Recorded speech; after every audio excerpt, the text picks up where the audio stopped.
Hi there, this is a video about AI applications.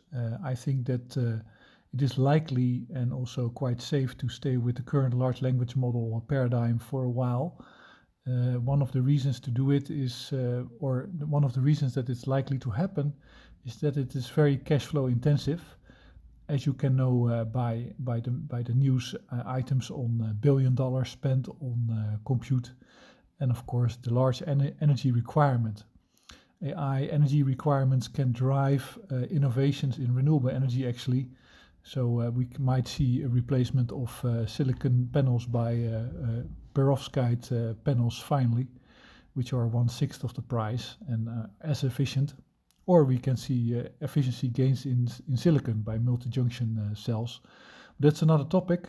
AI is a bit of a problem because the economy as we are living in now, so basically which has an ideal that you live in a city and you work some kind of office job and you make money and everything you do, whatever you do is done with money. You fly a lot and you drive your car on the highway and you eat a lot of meat. All these products and services are maximum cash flow. That's basically the whole point of the economy, because the economy is invented by banks and banks want you to use them as much as possible, but also need them as much as possible. If you let's say view your context like that, so you're living in a machine and a system that is designed by banks to maximize their power and your need of money, then AI entering the scene can mean several things. One is that it can be applied to, and I made 4 quadrants here. It can be applied to sustain that system, and that's what we see at the moment with the wars in Ukraine and in the middle, and of course Israel's conquering and destroying Gaza. They are after gas in Gaza, and Russia is angry at Ukraine, amongst others reasons for its use of its Russian gas and not paying for it. The whole dynamic between Russia and Europe is about gas and energy. War in Iraq was about energy. And so that's part of the economistic system where you say, well, we need to power this system. We need to keep it going. And for that we need energy, and for that we need to go to war. Also, the tension between the US and China is about who is getting the access to the Middle East oil, who is getting the access to the African Nigerian oil. And AI will be used in those wars. And well, at the moment it's Palantir, Peter Thiel analysis of satellite images with machine learning algorithms. And then further on you can have fully autonomous robots that basically fly over an area, scan for infrared signatures of people, analyze them, and maybe autonomously. It's not the point and shoot aspect is not a big leap, but deciding which targets to hit is definitely a big leap. And well, I think at some point AI will make war almost impossible because it is already decided.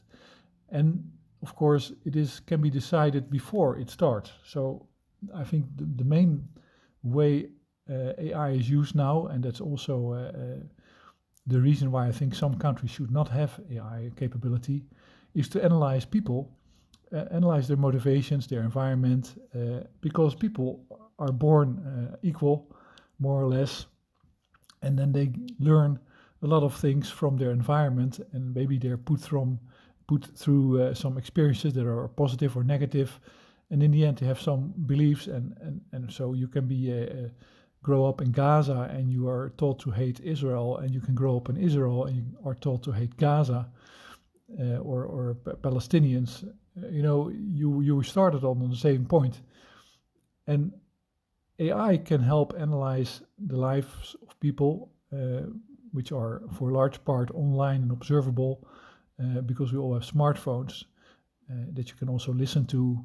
You can, and as soon as somebody becomes a possible threat, then of course you can analyze what they say, what their opinions are, and you can find them and you can target them and you can actually give them preferential treatment or the other way around. You can obstruct their lives. I think that's the problem with AI is that you get an enormous capacity to do this. You get enormous capacity to follow people and analyze them, and then also actually you get a capacity to simulate the voices of people, to influence their lives and all that stuff. So I think this will of course be a fringe thing for the most important threats in the beginning, but eventually it can be a very widespread thing that happens, and all countries are trying it.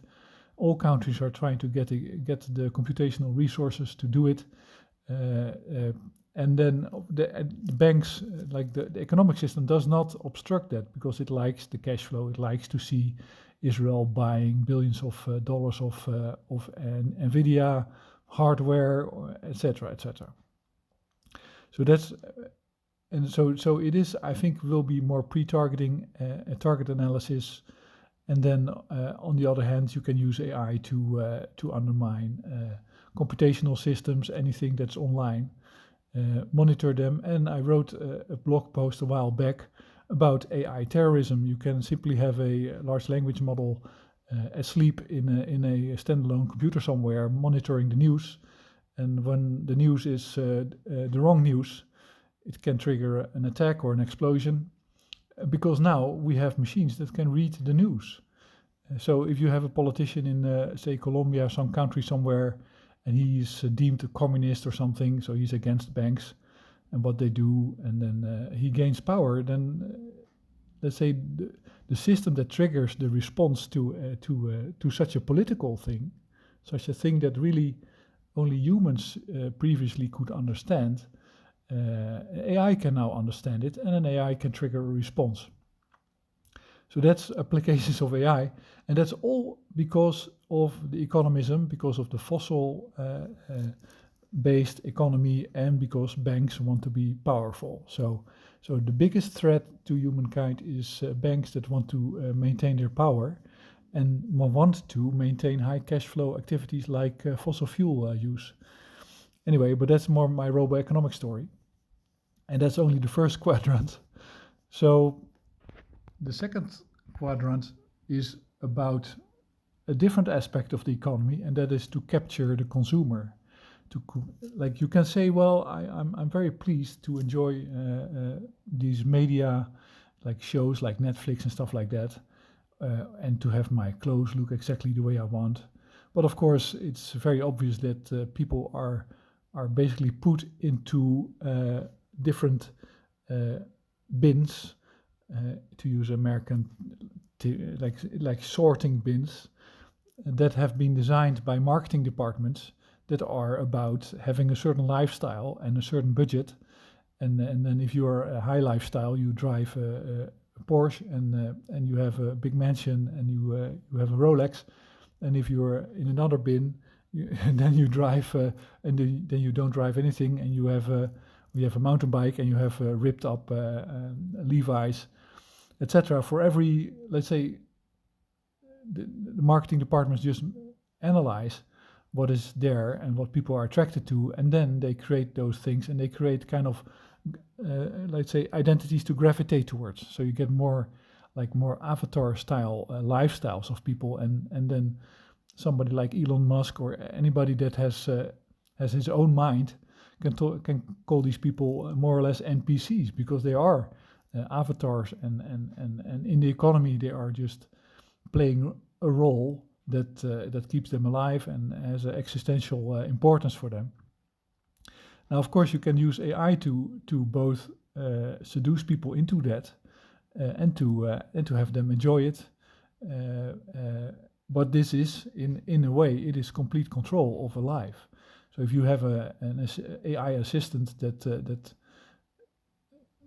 that can assist you in finding places to go or to eat, like, it's ridiculous. You should look at, like, I've been traveling recently, and there's such a big difference between real human enterprise when it comes to restaurants or eating places, which is very varied in Asia. It goes from the street vendor to let's say a super luxurious high-end restaurant. like you have to look at the people yourself, and you have to like those people, and that's where you have to go. If you have the chance, if the opportunity, if you go to a shopping mall, as I've been in Bangkok, then you find yourself sitting in a restaurant eating a super mediocre kind of poke bowl or something like that, and you discover after 3 minutes that the music is on a loop, so you get the same music every 3 minutes. But it's nice music, but it's exactly the same song. So if you spend 15 minutes eating there, you have heard everything, what's that, 5 times. And the look of the place reminds you of where the Pokeball was, or whatever it is, came from. It has some elements of it, but if you go to the real place, it's very varied. It's like the whole variation in the real, I call the bioeconomy, or the fundamental people producing stuff, is so much more varied and interesting than what you actually get in the end, and then you pay a lot of it for it. Anyway, but that's what AI can be used for, is to take people, analyze them, give them what the impressions, and it's all also about symbolism. It's another kind of a theme you can think of. It's like, is this real or is it just a symbol? Am I having, I'm holding gold, or am I holding a chocolate coin that is gold colored? Is this a word that I'm mad about, which is a symbol? Or am I mad about the real thing in my real life? And AI really, the application of AI in the second quadrant are really based on the people accepting symbolism. And the younger generation is way easier in accepting it. They don't really, like somebody said that, I think, I have to remember who it was. Oh yeah, Keanu Reeves was talking about the fact that he talked to a niece of him or something like that. And she didn't care if something was real or artificial anymore, because I think some people in their life barely have seen real, like some things for real. Like if you live in a big city, then where are the animals, and where, like, have you ever been around cows and sheep and bunnies and forests and jungles and all that stuff? Like, some people are just not in any position, or not free enough. They're way too captured by this economy, by this economistic system, that is really about ultimately putting you in a box in a city. That's basically the ultimate, so captured by the system that they don't care if something is real or symbolic. And basically, like, well, if 90% of the percept, like the thing that you experience from something is there, and visual perception is very strong. Of course, we all watch television, and there's something to see and something to hear, and that's the whole experience. And it's fine. We just really believe that a lot of things we see are real, or could be real, and we empathize with it, and etc. Because that's, of course, in most cases in real life, we just watch something and we hear something, we don't touch it. But yeah, the AI applications in that sector really hinge on that, and they can, like, ultimately the problem with that, with the second quadrant, and within an economistic environment, is that okay, so now you are entertained, and you are distracted from the fact that you live in a box in Tokyo or something like that, or anywhere else, because everywhere banks will always try to increase the price of living space, so you will always be paying more and more, and you get less and less space. But so there you are in your box, and you are in the city. So, but how are you going to make money? Because you are obviously, okay, you can work in a factory. Well, that job's been taken by a robot. You can work in a coffee place. Well, okay. So there are some people needed to be baristas and to make sandwiches or something like that. But any intellectual work, any mental work, will, if not soon, or already, like your call center worker, you work from home, that job will soon be taken. It's just not necessary anymore to involve any people in that. Any job will eventually be, that is just the brain, and you talking, for instance, will be replaced by AI. So now you're in a pod or like in a small apartment in the city, and all your enjoyment in life comes from symbolic impressions that you get through screens, virtual reality, etc. But there's no reason to pay you for anything. Now you're only an energy cost to the city. You're basically not helping, and it's all, if it's economistic, then the only thing that people look at is the money. So okay, so you're in the city, you should pay $1,500 rent, you should make a little bit more to be able to eat, so you make $3,000 or something like that. Well, that job implodes because it's replaced by AI, because AI is simply cheaper. So the money that you put into AI goes to energy and hardware. And of course, the hardware cost is upfront, and then the energy cost, the running cost, is very low. And so to replace your job, what is going to happen to you? That's just going to be just like the Matrix. You're going to be unplugged, dumped into a big pool, and you're trash. Nobody is interested in you. And I think I had another story about that aspect, about the energy use and the economistic, but I forgot it now. Sorry, it just slipped my mind. But this is a true endpoint of the economistic system, because the economistic system only looks at the numbers, and so eventually AI in an economistic system, which means that it is only maximizing cash flow, so it looks at the GDP, it looks at money only, and then it assumes that there is fossil energy, some energy source you can buy with that money, but it doesn't take care of that. So there's going to be less and less. You have to optimize for minimal energy use, actually, so minimal money expenditure, which is what the economy does, while maximizing cash flow. So that's quite conflicting, but still true. People will be chucked out of cities. So right now, the city is the bastion of the fossil economy, because in a city you are completely dependent on money to exist. I mean, you cannot grow your own corn or whatever and hold chickens in the city. That's not what you're supposed to be doing. So you're completely dependent on money. And then that system of the city will be eventually undermined by AI. It will be completely, basically be too expensive to live in a city for people. And the city will be empty, full of empty apartments.